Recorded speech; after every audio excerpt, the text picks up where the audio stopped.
नमस्कार, मैं गायत्री व्यास। नमस्कार, मैं सपना।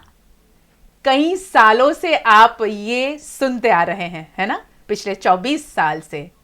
बहुत बहुत शुक्रिया आप सबका इन 24 सालों के हमारे इस सफ़र को और भी यादगार, शानदार और बेहतरीन बनाने के लिए, है ना सपना? बिल्कुल, 5 जुलाई का वो दिन, हालांकि मैं 6 महीने बाद जुड़ी तो मेरा सफर जो है वो 24 साल से थोड़ा सा कम है, लेकिन 5 जुलाई को जब वीएनएम ने पहली बार हाथ बढ़ाया तो आप सबने उस हाथ को बड़े प्यार से थामा, साथ दिया और हमने जो भी प्रोग्राम्स लेकर आए उसको आपने सपोर्ट किया, क्योंकि वीएनएम ने हमेशा यही चाहा है कि हम सोसाइटी के लिए कुछ अच्छा करें, क्योंकि हमारा बेटरमेंट तभी है जब सोसाइटी का बेटरमेंट है। तो वीएनएम ने जब पहली बार हाथ बढ़ाया तो आपने हाथ बड़े प्यार से थामा और वो साथ आज भी आप निभा रहे, इसके लिए तहे दिल से शुक्रिया।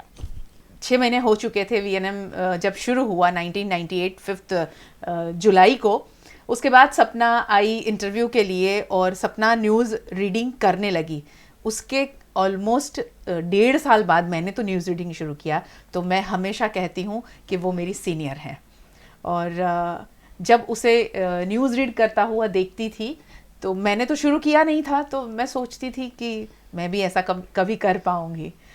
तो आज ऐसा है कि आमने सामने एक दूसरे के ये जो यादगार लम्हे हैं वो हम शेयर करने वाले हैं। व्हेन यू आर यंग तो ऐसा लगता है कि कुछ नया करना है, तो मैंने ऐड देखी टीवी पे तो मैंने बोला चलो ये ट्राई करते हैं, क्योंकि नई फील्ड थी और यंग होते हैं तो कुछ नया करने का जोश तो होता ही है। तो मैं आई, इंटरव्यू लिया, नफीस भैया ने मेरा और न्यूज़ पढ़ने को कहा, न्यूज़पेपर अखबार दिया, मैंने पढ़ा।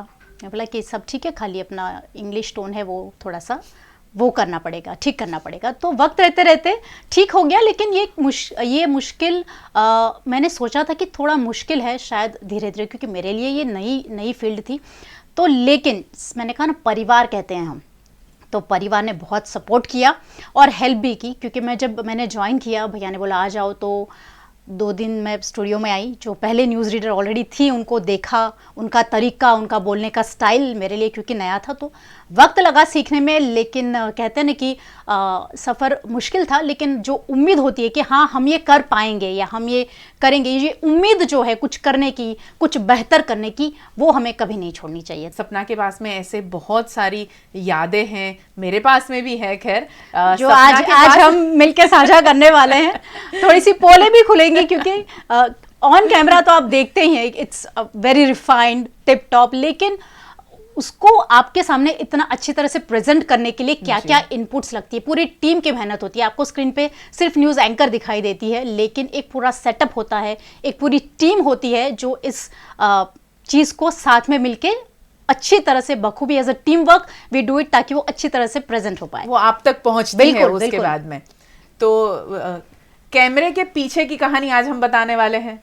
कैमरे के पीछे की कहानी इसीलिए बताना हम चाहते हैं कि जब आप न्यूज़ देखते हैं तो आपको लगता है कि ये कितना आसान है, आराम से इन्होंने पढ़ लिया, और उसके बाद में आप जो विजुअल्स देखते हैं उसी के ऊपर भी आवाज़ जो न्यूज़ रीडर की आप सुनते हैं तो लगता है कि ये काम तो बड़ा आसान है, मगर ऐसा होता नहीं है। कैमरे के पीछे की कहानी ये सब बयां करती है, क्योंकि बहुत सारी टीम्स है जो काम करती है, कैमरा पर्सन है, रिपोर्टर्स हैं, स्क्रिप्ट राइटर्स हैं। हम उस वक्त की बात करें 24 इयर्स बैक, बिल्कुल तब ये फील्ड हम सबके लिए नया था और हम सब सीख रहे थे, रोजाना कुछ ना कुछ नया सीख रहे थे हम। इवन तब कोई न्यूज़ एंकर को फॉलो करना, कोई जब दिल्ली दूरदर्शन था और जी टीवी चल रहा था, तब जब वीएनएम शुरू हुआ तब बस प्राइवेट चैनल में सिर्फ जी टीवी था, उसके बाद में बहुत सारी चैनल्स आई। तो हमारे लिए दिल्ली दूरदर्शन के जो एंकर थे वो, और जी टीवी पे जो एंकर न्यूज़ प्रेजेंटर जो थे उनको हम देखते थे। तो दिल्ली दूरदर्शन के एंकर की हम बात करें तो उन लोगों का एक बहुत ही स्मूथिंग, उनका जो तरीका एलिगेंस के साथ बहुत ज़्यादा एलिगेंस के साथ, बहुत ज़्यादा सॉफ्टनेस आवाज़ में हुआ करती थी। सलमा सुल्ताना को अगर हम सुनने और देखें तो वो तो कभी बिना स्माइल, किसी न्यूज़ प्रेजेंटर ने ताउम्र जब तक वो काम करती रही बिना स्माइल उन्होंने काम किया। लोग ऐसा सोचते रहे कि ये कभी हंसती भी होगी कि नहीं। उन्होंने अभी अभी एक इंटरव्यू में कहा था कि ऐसा नहीं था, मैं देखिए आज भी हंस रही हूँ और तभी भी हंसती थी, मगर वो एक मेरा तरीका बना दिया बिल्कुल, था। तो बिल्कुल। सपना का भी एक तरीका हमेशा रहा। एक पुराना एक वीडियो देखते हैं जिसमें सपना उस वक्त जो जो बदलाव आए हैं, बहुत सारे बदलाव आए हैं, जो नहीं बहुत सारे बदलाव आए हैं। तो ये वीडियो देखते हैं। बिल्कुल बिल्कुल। नमस्कार, न्यूज़ रूम में आपका स्वागत है। समाचारों से पहले एक नज़र शहर भर की कुछ खास खबरों पर। वे टू यूनिटी ट्रस्ट द्वारा हर वर्ष गरबा आयोजित किए जाते हैं। ओ माय गॉड, ये मैं थी। मुझे खुद को यकीन नहीं हो रहा है कि सफर में मैं बदली हूँ, कितना कुछ बदल गया है। मुझे लगता है ये वाली सपना अब मैं हूँ नहीं, मतलब चेंजेस आए पॉजिटिविटी के साथ, लेकिन अपने आप को फिर से इस रूप में देखना, going so many years back. Thank you. उस टाइम पे टेक्नोलॉजी नहीं थी। बिल्कुल। हम लोग जब टेक करते थे तो प्रॉम्प्टर भी नहीं था। बिल्कुल, प्रॉम्प्टर नहीं होते थे। इंट्रो ऐसे ही पढ़ देते थे। हमें कहानी न्यूज़ जो आती थी कि भाई इस तरह का लाइनअप है तो और आपको बोलना है जी। तो वो दौर, उसके अपने मजे थे। और तब ऐसा था कि you have to be alert कि भाई ये स्टोरी अभी आई है कि ऐसा कुछ हुआ है और तुम्हें कुछ बोलना है, क्योंकि तब प्रॉम्प्टर्स नहीं होते थे। तो स्टोरी का लेआउट होता था, फटाफट न्यूज़ क्या है देख के हम एंकर बोल देते थे। तो बदलाव काफ़ी आए हैं। मगर ये कैमरे के पीछे की कहानी मुझे जाननी है। तो जो फंबल होते हैं, बिल्कुल होते थे, बिल्कुल होते थे। हम गलतियां करते हैं। मैं सपना का एक ऐसा वो तो ऐसी मतलब कहानी कैमरे के पीछे की मैं बता रही हूँ। अभी फिर उसे जानते हैं। उसे इंट्रो पढ़ना था और जहाँ चोर फरार हो जाते हैं, सपना के इंट्रो में ऐसा हुआ था कि भैंस फरार हो गई थी। वाकया ऐसा था कि खबर ऐसी थी कि जानवरों को ले जाते हैं चोरी छुपे, तो उस ट्रक को पकड़ लिया गया और भाग ड्राइवर गया था। हाँ। लेकिन ड्राइवर फरार हो गया बोलने की जगह मैंने बोल दिया भैंसे फरार हो गई। तो हम इतने इन्वॉल्व हो जाते हैं उस फ्लो में कि बाय डिफॉल्ट ऐसे निकला। और उसके बाद 15 मिनट तक मैं कोशिश करती रही बोलने की कि ड्राइवर फरार हो गया, लेकिन जैसे वो मोमेंट आता था मैं हंस पड़ती थी। तो ultimately after 15 minutes I decided कि मैं न्यूज़ चेंज कर देती हूँ। मैंने दूसरी स्टोरी ली और उसके बाद मैंने ये तो लेकिन हिट था। ये इतने साल हो गए लेकिन ये कहानी सबको याद है। हाँ, हम सभी भूले नहीं है बिल्कुल नहीं भूले। एक वाकया एक और याद है कि एंकर पढ़ते पढ़ते इयररिंग्स गिर गई मेरी जी। तो मैं पढ़ रही हूँ और एकदम से अरे एक मिनट, मेरी इयरिंग गिर गई। तो उन्होंने बोला कि मैडम एंकर चल रहा है। तो फिर कट करके वो टेक हमने फिर से लिया। तो ये कहानी से पहले की कहानी हम जानना चाहते हैं कि आप तो बीइंग एयर होस्टेस काम कर रही थी गुजरात एयरवेज में, तो क्या वही वहाँ पर जो आपको अनाउंस करना होता था वो आपके लिए कुछ ऐसी सोच बनाई थी वहाँ से कि मुझे न्यूज़ रीडिंग करना है? नहीं, मैंने सोचा ही नहीं था कि मैं कभी इस फील्ड में आऊँगी या मैं पत्रकारिता से जुड़ूंगी जी। और जब मैंने ज्वाइन किया, मैंने कहा ना, जैसे मैंने ऐड देखी तो मैंने बोला नई चीज़ें, कुछ we can do good for the society और मैं भी कुछ सीखूंगी। और इसी सोच के साथ मैं इंटरव्यू देने के लिए आई थी। तो जब मैं प्रैक्टिस भी करती थी सेशंस हिंदी के, तब नफीस भाई मुझे बोलते थे तेरा ये जो बोलने का लहजा है ना, वो अभी भी तेरा वो एयर होस्टेस में अनाउंसमेंट हो रहा ना वैसा आ रहा है। तो मेहनत काफ़ी करनी पड़ी, लेकिन हाँ अब मुझे लगता है कि वो मेरा सही डिसीजन था। तब ऐसा सोचा नहीं था कि ये सफ़र इतना लंबा चलेगा, बट अच्छा लगता है when you are a part of a journey जहाँ तुम बेटरमेंट के लिए कुछ कर रहे हो, तुम्हारे खुद के, सोसाइटी के, चाहे पर्यावरण हो, चाहे सोसाइटी के लिए, कल्चर के लिए, आर्ट के लिए, किसी भी मुद्दे को लेकर तुम कुछ अच्छा कर रहे हो सोसाइटी के लिए।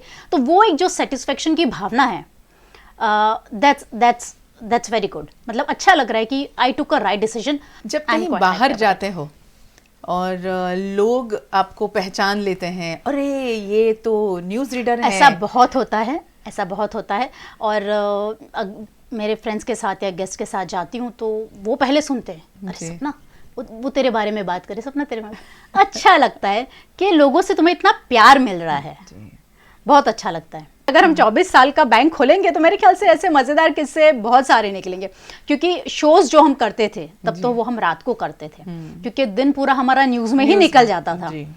स्टूडियो ही नहीं मिलता था हमें, स्टूडियो खाली नहीं मिलता था, इंतजार करना होता था कि न्यूज खत्म होगी, उसके बाद में हमारे दूसरे शो के शूटिंग होंगे।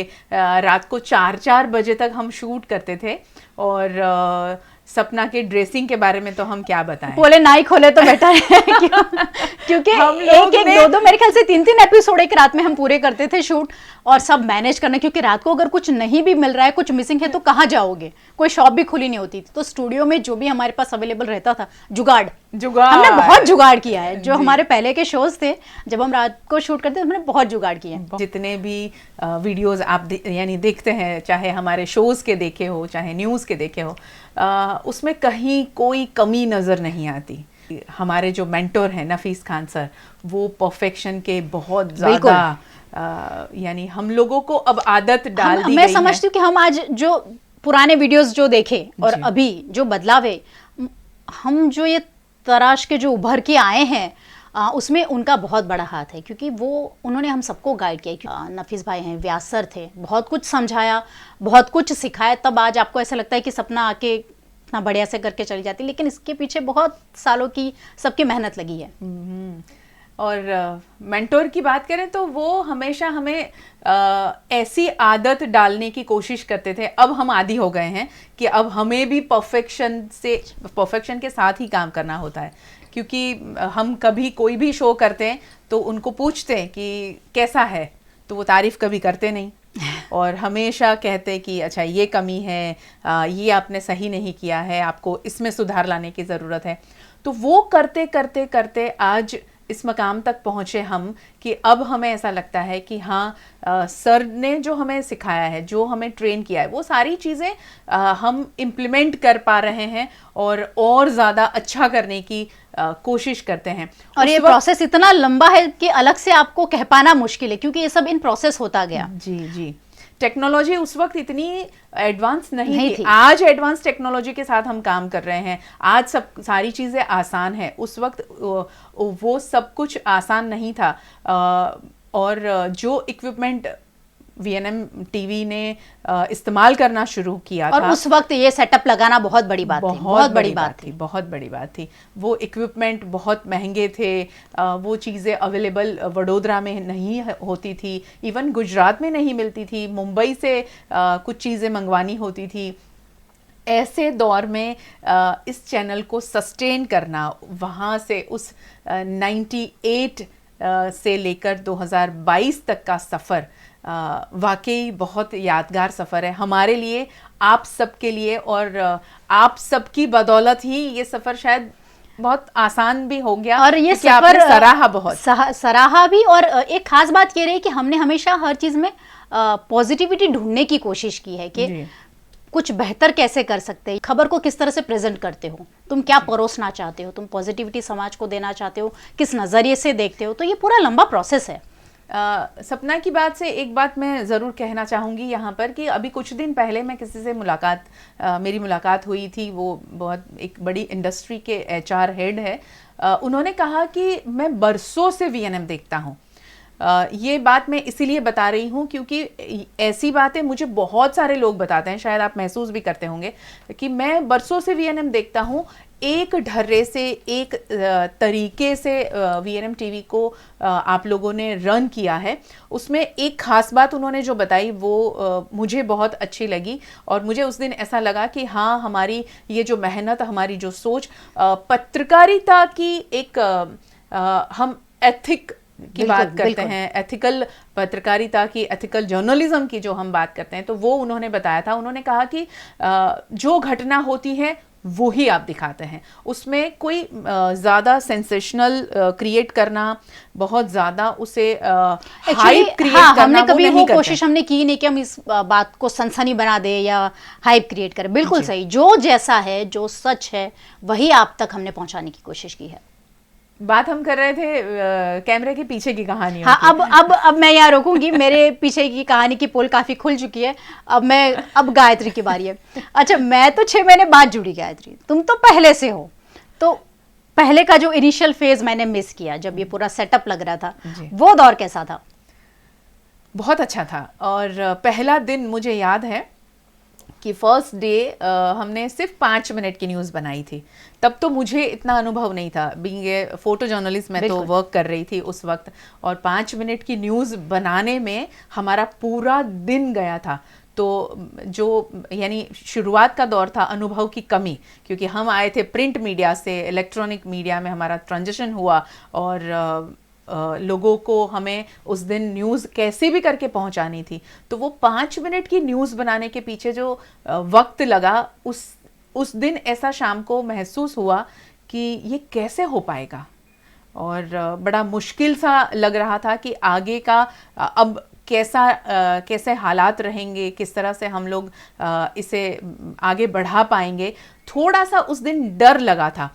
बट दूसरे दिन नफीस खान सर का जो हौसला, और व्यास सर अपने दृढ़ निश्चय के साथ में चल रहे थे इतने सालों से पत्रकारिता जगत में, उन्होंने जो सोच रखी थी कि नहीं हम कर लेंगे, और किया।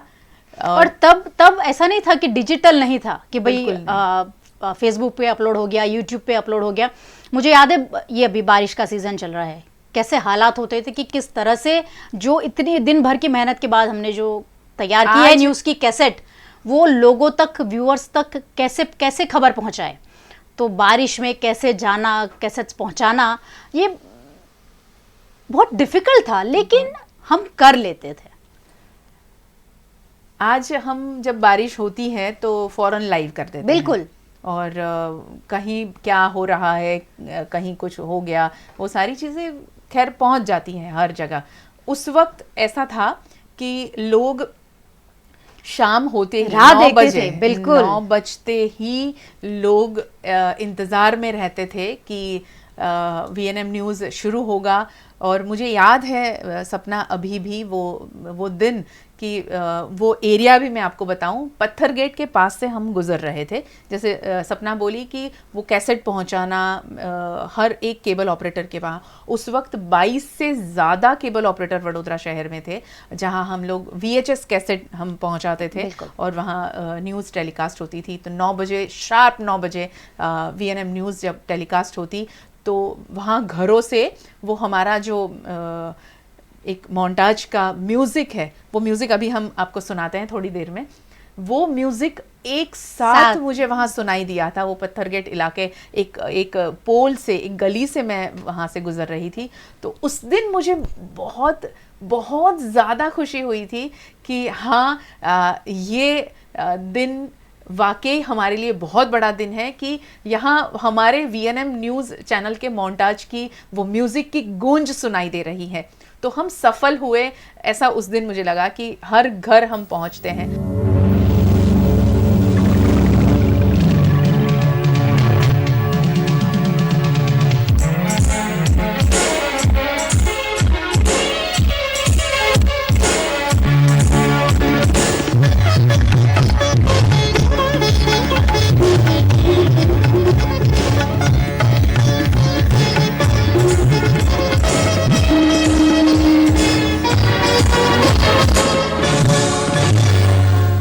नन्हे मुन्हे बच्चे कुम्हार की उस मिट्टी की तरह होते हैं जिन्हें जिस सांचे में ढालो वे उसी में ढल जाते हैं। बचपन में बच्चों को जो आदतें डाली जाती है, वही आदतें बच्चों के चरित्र निर्माण में सहायक बनती है। और एक और बात बताना चाहूँगी, डॉक्टर नीलिमा पटेल अभी कुछ दिन पहले हमारे स्टूडियो आई थी, जिन्होंने एसएसजी हॉस्पिटल में बहुत बड़ा योगदान दिया फिजियोथेरेपिस्ट विभाग में, और वो हेड रही वहाँ पर। उन्होंने एक बात बहुत बड़ी कही थी मुझे कि गायत्री, मुझे याद है 98 में वीएनएम शुरू हुआ, 5 जुलाई वीएनएम शुरू हुआ, और करीब करीब 2-3 महीने बाद हमने न्यूज़पेपर बंद करवा दिया था। मुझे हालांकि ये बात ऑन कैमरा में बता रही हूँ, तो जो भी न्यूज़पेपर हैं वो बुरा ना लगाएं, ये उनके दिल की बात थी कि हम लोगों ने न्यूज़पेपर बंद करवा दिया था, और सोचा कि वीएनएम टीवी रात को हम देखते हैं तो खबरों से हम वाकिफ़ हो जाते हैं, तो अब न्यूज़पेपर पढ़ने की ज़रूरत नहीं है, हम वीएनएम टीवी पर खबरें देख लेंगे। सपना, ये बहुत बड़ी बात है। पर पहले जो था दौर, पहले जो था, अब खबरें तुम्हारे फिंगर टिप्स पे, इतने सारे मीडियाज़ हैं, इतने सारे प्लेटफॉर्म्स है तुम्हारे पास। उस वक्त ऐसा नहीं था। और एक और वजह गायत्री मैं ये समझती हूँ कि अवेयरनेस जो वक्त रहते रहते सोसाइटी में भी आया है, लोगों में भी आया है। अब लोगों को प्रॉपर चैनल पता है कि हमें कहाँ अप्रोच करना है, मीडिया के पास जाना है, ये तकलीफ़ है। पहले मेरे ख्याल से इतने ऑप्शंस थे नहीं, शायद इतना एनवायरनमेंट इतना ओपन नहीं था, लेकिन अब पीपल आर क्वाइट अवेयर। और वीएनएम ने हमेशा यही कोशिश की है कि हर सोसाइटी का, समाज का कोई भी क्षेत्र, हर वर्ग, हमने वहाँ पहुँचने की कोशिश की है, हर जगह पहुँचने की कोशिश की है। और अच्छी बातें वहाँ की, या वहाँ पे क्या बदलाव लाने चाहिए, किस तरह से आने चाहिए, टॉक शोज़ हो, चाहे एक्सपर्ट्स की पैनल हो, हमारी कोशिश हमेशा यही रही है कि अवेयरनेस लोगों में और बढ़े। अगर न्यूज़ एंकरिंग की बात है तो मैं सीनियर हूँ गायत्री से। तो गायत्री, जब तुम्हारी शुरुआत हुई, तुमने कैसे सोचा कि मुझे भी बिहाइंड द स्क्रीन से मुझे ऑन द स्क्रीन आना है? ये ख्याल कब आया और कैसे आया? मुझ में वो कॉन्फिडेंस ही नहीं था, ऑनेस्टली कह रही हूँ आज कैमरे के सामने। मैंने कभी नहीं सोचा था कि मैं भी न्यूज़ प्रेजेंटर, न्यूज़ एंकर या टॉक शो की होस्ट बन सकती हूँ, कभी नहीं सोचा था। मुझ में वो कॉन्फिडेंस ही नहीं था। बस मैं ये सोचती थी कि मैं बिहाइंड कैमरा काम करने के लिए ही बनी हूँ। मैं हमेशा थोड़ी सी ये सोच में रही कि मेरा लुक ऐसा तो नहीं है था कि मैं कैमरा फेस कर सकूं। मैं इतनी कोई ब्यूटीफुल नहीं थी, और एक सांवले कलर का जो हमारे देश में एक बहुत अजीब व गरीब सोच है लोगों के बीच में कि ये सांवली है या ये काली है, वो एक मैं समझती हूँ सुंदरता है जो इंसान में नहीं होती, वो देखने वाले की नज़रों में होती है। तो ये तो सोचना बिल्कुल गलत है। और तुम्हारा जो काम है वो बहुत कुछ बोलता है। तो हाँ ठीक है, हम एक सोच के साथ आते हैं, बट कहते हैं कि खूबसूरती देखने वाले की नज़रों में होती है, और तुम क्या काम कर रहे हो ना, काम बोलता है, तो वो बहुत ज़्यादा ज़रूरी है। मगर हाँ बिल्कुल काम बोलता है, मगर ये कॉन्फिडेंस भरने की जो एक कोशिश थी वो नफीस खान सर ने की। बिल्कुल बिल्कुल। और बहुत, यानी मैं तो ये कहूँगी कि मुझे इतना ज़्यादा पुश किया कि नहीं, आप कर सकते हो, आप कर सकते हो। और जब मुझे कहा गया कि अब आप न्यूज़ रीडिंग की प्रैक्टिस करना शुरू करो, मुझे याद है इसी स्टूडियो में जब दूसरे शूटिंग हुआ करते थे तो मैं बैठे बैठे अकेली न्यूज़ रीडिंग का प्रैक्टिस किया करती थी। तुम लोगों की न्यूज़ देखती थी दिन में, जो आप लोगों ने अगले दिनों में जो की हो वो न्यूज़ मैं देखा करती थी। और उसमें सबसे ज़्यादा मुझे सपोर्ट किया है राज ने। आज मैं राज को ऑन कैमरा थैंक्स कहना चाहूँगी। राज कपूर बहुत सपोर्ट किया उसने। मैं रात को 1 बजे भी प्रैक्टिस करती थी तो वो हमेशा मुझे कहता, हाँ गायत्री बहन ये अच्छा पढ़ा आपने, ये आप कल फिर से ट्राई कर लेना। तो ये रात भर के मेरी प्रैक्टिस, और उसके बाद में एक जोश और जुनून फिर आ गया कि नहीं, सर कह रहे हैं तो डेफिनेटली मैं कर पाऊंगी। बिल्कुल बिल्कुल। और फिर कुछ भी हो सकता है वाली बात हो गई। हाँ, कर तो हम सकते हैं, लेकिन कहते हैं ना, कोई एक व्यक्ति हमारे जीवन में ऐसा होता है जो वो हिम्मत फूंक देता है और it works and the magic happens. तो ऐसा ही कुछ गायत्री के साथ हुआ है। और नफीस भैया ने तो सबको सपोर्ट किया है, सबको गाइड किया है, तो he is always there. Gayatri, कोई ऐसा किस्सा है मजेदार वाला, फनी वाला, हमारे साथ शेयर करो, हमारे व्यूअर्स के साथ। एक किस्सा ऐसा है कि उसमें भी सपना उसका निमित्त बनी कि अच्छा, मैं, ये तो मुझे सुनना पड़ेगा। तुझे भी शायद ये बात पता होगी कि नहीं। हमें अम्बे विद्यालय, समा सावली रोड अम्बे विद्यालय में 15 अगस्त के टॉक शो के लिए जाना था। हाँ। और सडनली तेरा कुछ काम आ गया या समथिंग लाइक कुछ हुआ कि तूने कहा कि मैं नहीं कर पाऊंगी और तुझे करना होगा। और वो मेरा पहला टॉक शो था, ऐसा बाहर जाके आउटडोर कुछ करना था। तो मैं बहुत ज़्यादा डरी हुई थी, बहुत ज़्यादा घबराई हुई थी। मैंने सोचा कि मैं नहीं कर पाऊंगी, कैंसिल कर देते हैं। फिर वापस खान सर ने वही जोश भरा मुझ में कि नहीं नहीं नहीं, कोशिश करो, नहीं होगा तो कैंसिल कर देंगे, फिर सपना जाके कर लेगी। तो उस दिन मैं चली गई वहाँ अम्बे विद्यालय और बहुत अच्छा शो हुआ मुझसे। फिर पता चला कि हाँ, मैं बाहर भी कुछ कर पाऊंगी। हाँ। स्टूडियो में रह के कुछ नहीं करना है, बाहर भी जा सकती हूँ। और बाहर तो ऐसे इस तरह से जब मौका मिलता है और ये अपॉर्चुनिटी की बात थी। बिल्कुल बिल्कुल होता है हमारे अंदर, पर कोई एक जन चाहिए जो या तो हम खुद उस चीज़ को पहचाने कि yes we have this talent, या कोई और हमें ये देखे कि भाई ये कर सकते हैं, और खुद पे यकीन। आज कैमरे के पीछे की कहानियां हम बहुत सारी बताने वाले हैं। अब कुछ ऐसे सीन्स देख लेते हैं जो शायद आप लोगों ने कभी नहीं देखे होंगे। हमारी जो कैमरे के पीछे की जो घटनाएं होती हैं। पिछले हफ्ते रहस्यमय बुखार में 13 बच्चों की जान गई। प्रशासन ने समय के रहते सही कदम उठाए होते तो इनमें से शायद कुछ बच्चों की जानें बचा सकता था प्रशासन। अब सवाल ये उठता है कि प्रशासन आगे जल्द से जल्द ये कदम उठाएं कि छोटा उदयपुर जैसे आदिवासी इलाकों में अच्छा था, फिर क्यों अच्छा नहीं मेरी जान ले लेगा।